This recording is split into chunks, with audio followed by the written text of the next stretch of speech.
शिलापट का अनावरण, आगरा के विकास में एक नए अध्याय का प्रारंभ, सबके सपने साकार होने का आश्वासन। बहुत बहुत धन्यवाद माननीय प्रधानमंत्री जी। जैसा कि आप सब जानते हैं कि विगत वर्ष इस योजना की शुरुआत की गई थी और आज इसके निर्माण कार्य का शुभारंभ किया जाएगा। मैं माननीय प्रधानमंत्री जी से अनुरोध करूंगी कि बटन दबाकर रिग मशीन द्वारा आगरा मेट्रो रेल परियोजना के निर्माण कार्य का शुभारंभ करने की कृपा करें।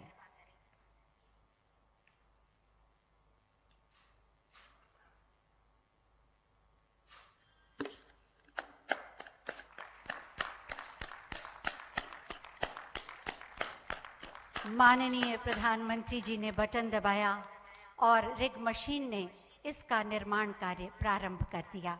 बहुत बहुत धन्यवाद माननीय प्रधानमंत्री जी।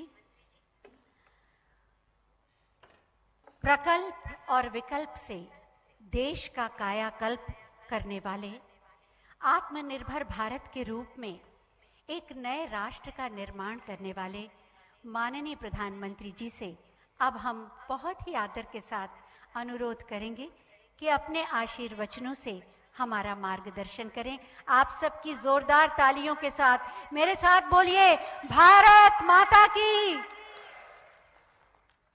नमस्कार। उत्तर प्रदेश के राज्यपाल श्रीमती आनंदीबेन पटेल जी,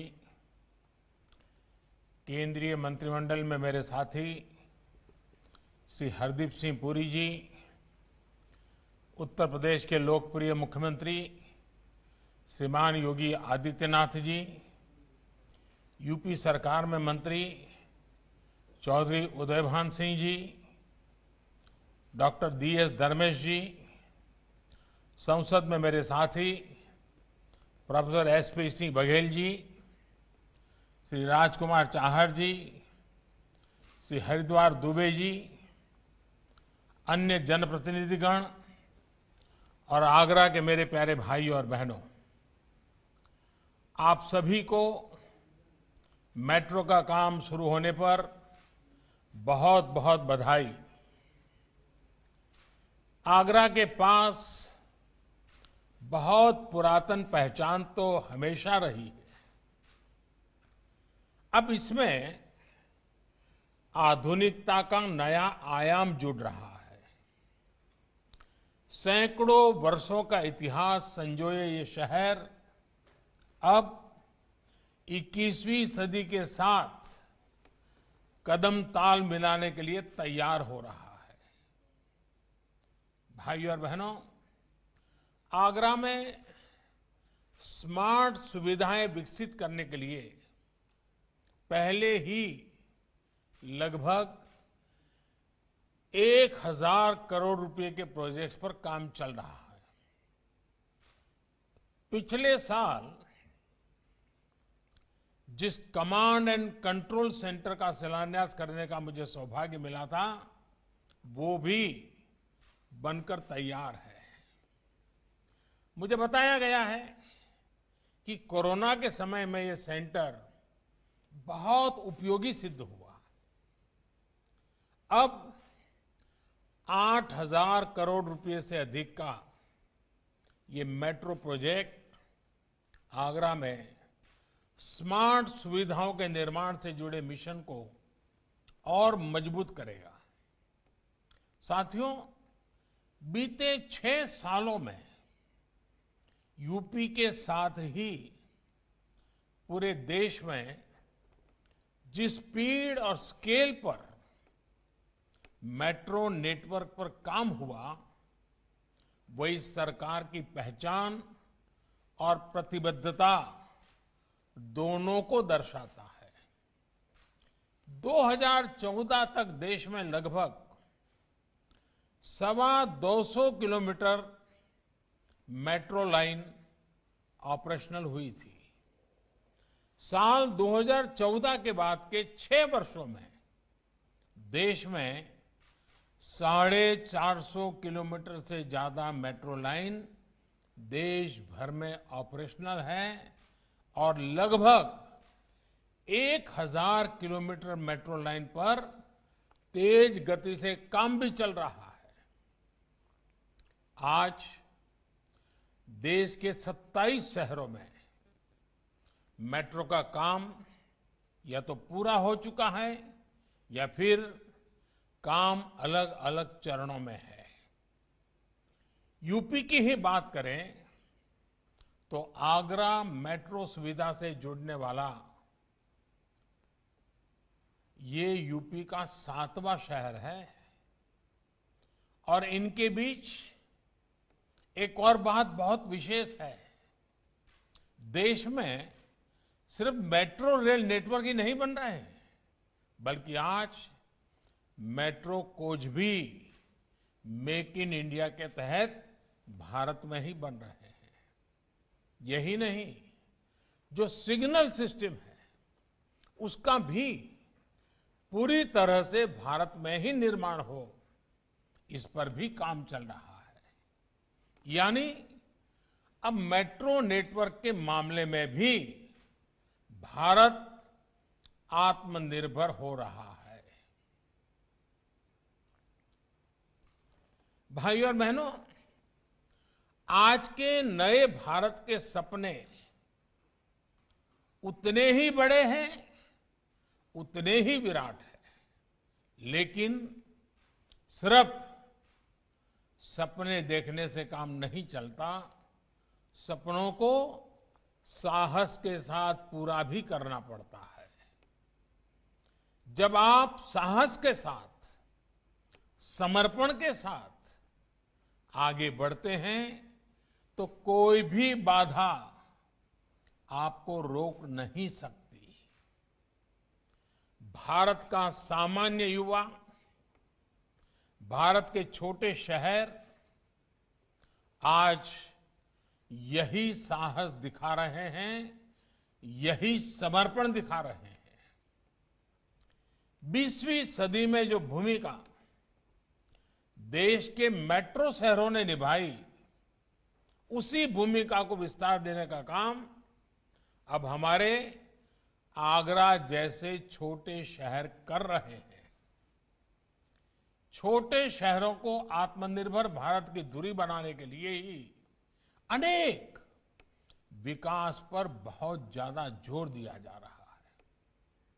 पश्चिमी उत्तर प्रदेश के इन शहरों में तो हर वो चीज है जो आत्मनिर्भरता के लिए हमें चाहिए। यहां की भूमि, यहां के किसानों में अपार सामर्थ्य है। पशुधन के मामले में भी ये क्षेत्र देश में अग्रणी है। ऐसे में यहां डेयरी और फूड प्रोसेसिंग से जुड़े उद्योग के लिए बहुत संभावनाएं हैं। इसके अलावा ये क्षेत्र सर्विस सेक्टर और मैन्युफैक्चरिंग सेक्टर में भी आगे बढ़ रहा है। साथियों, आधुनिक सुविधाएं मिलने से, आधुनिक कनेक्टिविटी मिलने से पश्चिमी यूपी का ये सामर्थ्य और बढ़ रहा है। देश का पहला rapid rail transport system Meerut से दिल्ली के बीच बन रहा है। दिल्ली मेरठ के बीच 14 लेन का एक्सप्रेस वे भी जल्द ही इस क्षेत्र के लोगों की सेवा देने लगेगा। पश्चिमी उत्तर प्रदेश के अनेक जिलों को जोड़ने वाले गंगा एक्सप्रेस वे को योगी जी की सरकार पहले ही स्वीकृति दे चुकी है। यही नहीं, यूपी में दर्जनों एयरपोर्ट्स को रीजनल कनेक्टिविटी के लिए तैयार किया जा रहा है। इसमें भी अधिकतर पश्चिमी उत्तर प्रदेश में है। ग्रेटर नोएडा के जेवर में आधुनिक विश्व स्तरीय ग्रीनफील्ड एयरपोर्ट से तो इस पूरे क्षेत्र की पहचान पूरी तरह बदलने वाली है। साथियों, देश के इंफ्रास्ट्रक्चर की एक बहुत बड़ी दिक्कत हमेशा से ये रही थी कि नए प्रोजेक्ट्स की घोषणा तो हो जाती थी, लेकिन इसके लिए पैसा कहां से आएगा, इस पर बहुत ध्यान नहीं दिया जाता था। इस वजह से प्रोजेक्ट बरसों तक लटके रहते थे। उनमें काम की रफ्तार बहुत धीमी होती थी, नाम मात्र का काम होता था। हमारी सरकार ने नई परियोजना की शुरुआत करने के साथ ही उसके लिए आवश्यक धनराशि के इंतजाम पर भी उतना ही ध्यान दिया है। कनेक्टिविटी और आधुनिक इंफ्रास्ट्रक्चर पर जितना आज देश में खर्च किया जा रहा है, उतना पहले कभी नहीं किया गया। अब नेशनल इंफ्रास्ट्रक्चर पाइपलाइन प्रोजेक्ट के तहत 100 लाख करोड़ रुपए से अधिक खर्च करने की भी तैयारी है। Multi modal connectivity infrastructure master plan, उस पर भी काम किया जा रहा है। कोशिश ये है कि देश के इंफ्रास्ट्रक्चर को बेहतर बनाने के लिए पूरी दुनिया से निवेश को आकर्षित किया जाए। इंफ्रास्ट्रक्चर और रियल एस्टेट प्रोजेक्ट्स में इन्वेस्ट में विदेशी निवेश को आसान बनाने के लिए भी हर जरूरी कदम उठाए जा रहे हैं। साथियों, बेहतर इंफ्रास्ट्रक्चर, बेहतर कनेक्टिविटी का सबसे अधिक लाभ हमारे टूरिज्म सेक्टर को होता है। मेरा ये हमेशा से मत रहा है कि टूरिज्म एक ऐसा सेक्टर है जिसमें हर किसी के लिए कमाई के साधन है। कम से कम निवेश में अधिक से अधिक आमदनी टूरिज्म के माध्यम से संभव है। इसी सोच के साथ देश लोकल टूरिज्म के लिए वोकल हो, इसके लिए अनेक स्तरों पर काम चल रहा है। ताजमहल जैसी धरोहरों के आसपास आधुनिक सुविधाएं विकसित करने के साथ ही टूरिस्टों के लिए ईज ऑफ ट्रैवलिंग भी बढ़ाई जा रही है।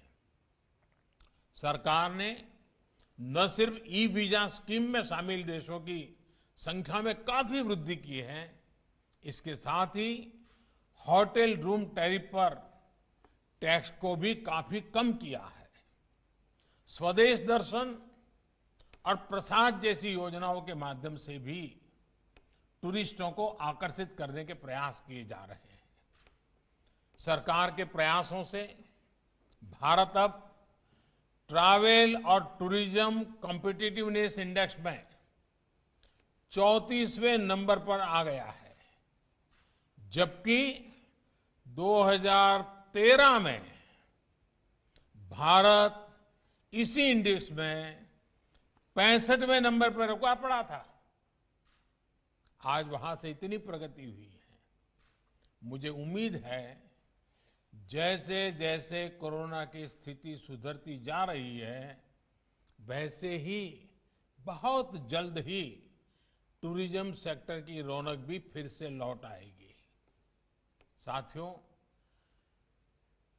नई सुविधाओं के लिए, नई व्यवस्थाओं के लिए रिफॉर्म्स बहुत जरूरी हैं।